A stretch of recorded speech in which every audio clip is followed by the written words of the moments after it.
There's a phone call that happens in Washington that most people never hear about.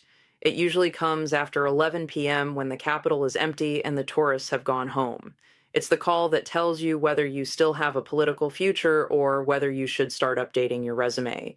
In the Senate, they call it the whip count. And right now, according to multiple sources I've spoken with, those phone calls are happening with an urgency that veteran staffers say they haven't seen in decades. I've covered Washington for long enough to know that the real power in this city isn't exercised in front of cameras. It happens in these late night conversations in the secure phone lines between leadership offices and member suites. What I'm hearing from sources across the Republican conference is that these conversations have taken on a tone that even seasoned operatives find unsettling. The question being asked isn't whether someone will vote a certain way. The question is whether they can be trusted to stay in line when everything is on the line. Let me walk you through how this actually works, because most people think they understand Senate politics, but they're watching the wrong show. They see the floor speeches, the press conferences, the Sunday morning TV hits. That's theater. The real work happens in what they call the whip count process, and it's both more sophisticated and more brutal than anything you see on C-SPAN. The Senate whip operation runs like an intelligence gathering network. Every Republican senator has what's called a liaison, usually a senior staffer who maintains regular contact with the whip's office. These aren't casual check-ins. These are systematic assessments of where each member stands on upcoming votes, but more importantly, on their overall reliability to the conference.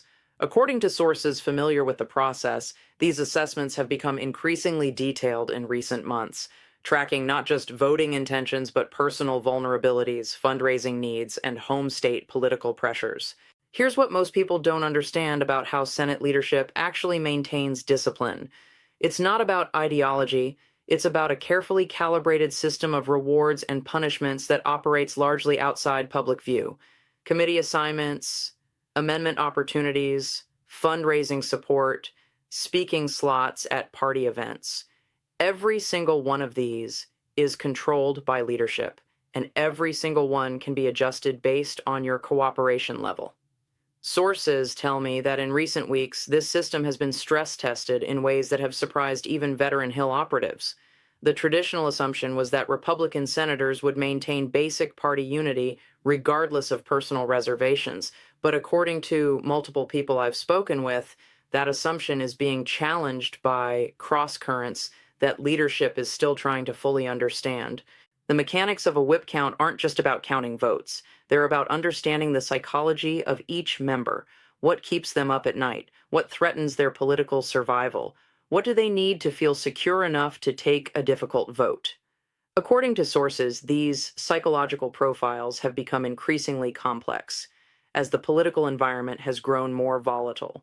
Let me give you an example of how this works in practice. When leadership needs to gauge sentiment on a sensitive issue, they don't start with a direct ask. They begin what insiders call a soft whip. Staff members reach out to gauge initial reactions. Conversations happen in informal settings. The goal is to understand not just where people stand, but how firmly they stand there and what it would take to move them. One source described to me how these conversations have evolved. In previous years, the calculations were relatively straightforward. Members worried about their next election, their committee positions, their relationship with key donors. But according to this source, the calculations have become much more complex. Members are now factor in legal exposure, personal reputation risks, and family considerations in ways that traditional whip operations aren't designed to handle. The Senate Republican Conference meets weekly for lunch, and according to sources familiar with these gatherings, the atmosphere has shifted noticeably. Where these meetings once focused primarily on legislative strategy and messaging coordination, they now often center on damage control and crisis management. The conversation, according to one person who attends regularly, has moved from how do we advance our agenda to how do we protect our members. What makes the current situation particularly challenging for leadership, according to sources, is that the traditional tools of party discipline assume that all members want the same basic thing: to remain in good standing with the conference and maintain their political careers. But when members start calculating that their long-term survival might actually require distancing themselves from the conference position, the entire whip operation becomes much more complicated. I've been told by sources that leadership has had to develop what one person described as alternative loyalty metrics. Instead of just measuring voting patterns, they're now tracking things like media appearances, fundraising coordination, and even social interactions at party events. The goal is to identify potential defectors before they make their intentions public. The role of the Senate Majority Fund, the leadership's political action committee, has become central to this process. According to sources, access to these funds has been increasingly tied to loyalty measurements that go beyond simple vote counting. Members understand that their ability to raise money for their own campaigns can be affected by their perceived reliability on sensitive votes. But here's what several sources have emphasized to me. The traditional assumption that members will prioritize party loyalty over personal interests assumes a stable political environment where the costs of defection outweigh the benefits.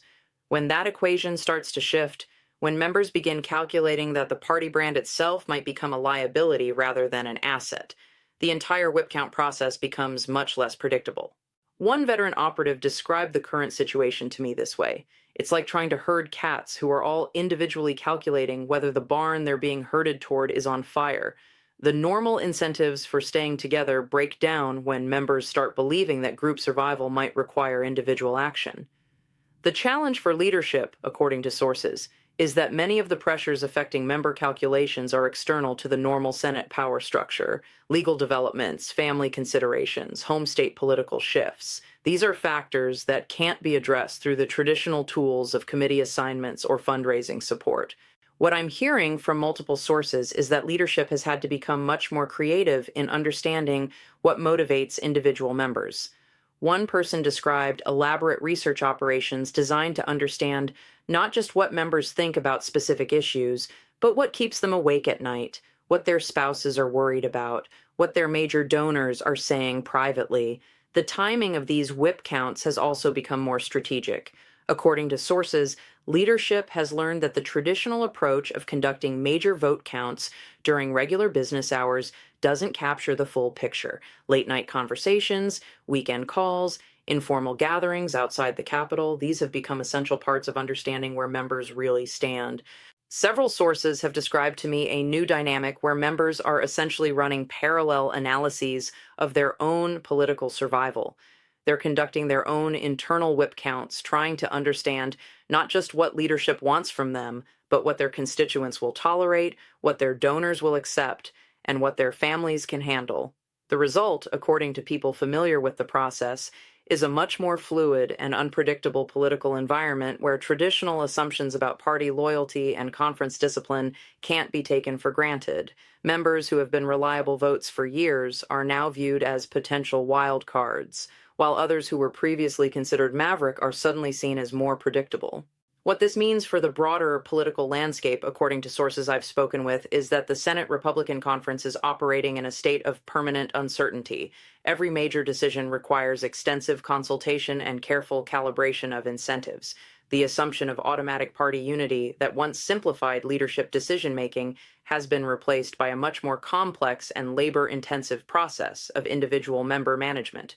The phone calls still happen after 11 p.m. when the Capitol is empty and the tourists have gone home, but according to sources, the conversations are longer now, more detailed, more personal.